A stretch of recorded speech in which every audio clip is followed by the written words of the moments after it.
दोस्तों, आज की वीडियो में आपका स्वागत है। आज हम सीखेंगे कि लोगों का झूठ कैसे पकड़े। इसे हमें कहानी के माध्यम से सीखेंगे। तो चलिए कहानी शुरू करते हैं। एक गांव में धनी चंद नाम का एक व्यापारी रहता था। उसकी गिनती शहर के अमीर व्यापारियों में होती थी, लेकिन अब वह केवल नाम का सेठ रह गया था। उसका बिजनेस बंद होने की कगार पर आ गया था। बिजनेस में हुए घाटे की वजह से उस पर लोगों का बहुत ज्यादा कर्जा पड़ गया था। उसके दिन अब गरीबों की तरह कट रहे थे और उसकी हालत का कारण उसका स्वभाव था। वह बहुत ही शांत स्वभाव वाला व्यक्ति था।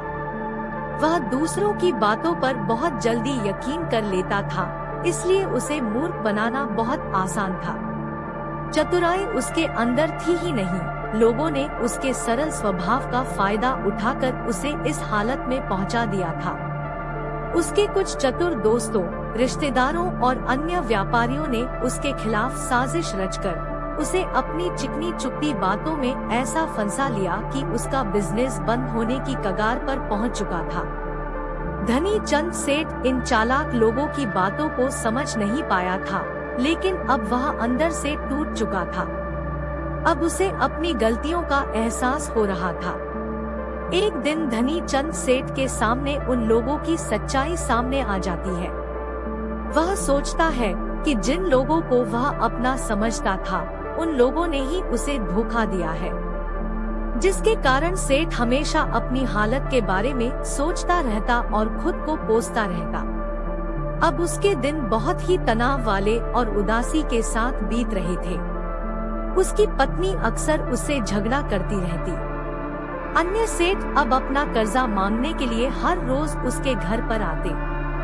एक लंबी सेठों की भीड़ ने उसे बहुत ही ज्यादा गहरे सदमे में डाल दिया था।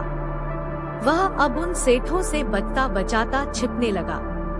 अपनी इस हालत से परेशान होकर उसने आत्महत्या करने का फैसला किया और वह आत्महत्या करने के लिए दूर एक पहाड़ी की ओर चल पड़ा। रास्ते में उसे एक महात्मा की कुटिया दिखाई दे। कुटिया में बहुत शांति और सुकून था। सेठ धनी चंद ने देखा कि उस महात्मा के सामने कुछ लोग बैठे हुए हैं और वे उनसे अपनी समस्याओं का समाधान पूछ रहे हैं।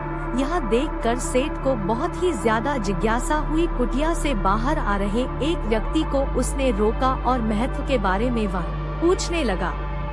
उस व्यक्ति ने सेठ धनी चंद की ओर देखा और कहा कि वह महात्मा आसपास के सभी गांवों, कस्बों और शहरों में बहुत ही ज्यादा प्रसिद्ध है। वह बहुत ही अधिक बुद्धिमान है। वह लोगों की बड़ी बड़ी समस्याओं को चंद मिनटों में सुलझा देते हैं। वह लोगों के मन की बात जानने और उनके झूठ को पकड़ने में माहिर है, क्योंकि उन्होंने मानव स्वभाव के बारे में गहराई से अध्ययन किया है और इसे समझने में उन्होंने महारत हासिल की है। वह किसी को भी अपनी बात पर सहमत करने के लिए चुटकियों में सहमत कर लेते हैं, इसलिए उन्हें चतुर बाबा के नाम से भी जाना जाता है। वह व्यक्ति सेठ धनी चंद की ओर देखकर कहता है, अगर आपको भी कोई समस्या है तो आप उनसे समाधान पूछ सकते हैं। यह कहकर वह व्यक्ति वहां से चला जाता है।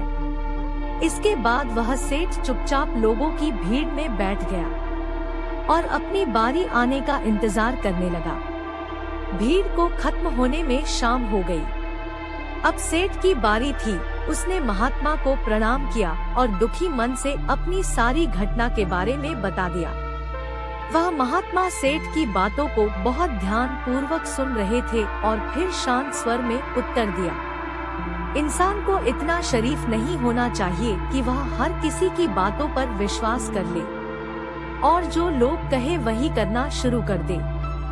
अगर कहानी अच्छी लगी हो तो लाइक और शेयर करें और रोजाना ऐसी ही कहानी सुनने के लिए चैनल को सब्सक्राइब करें।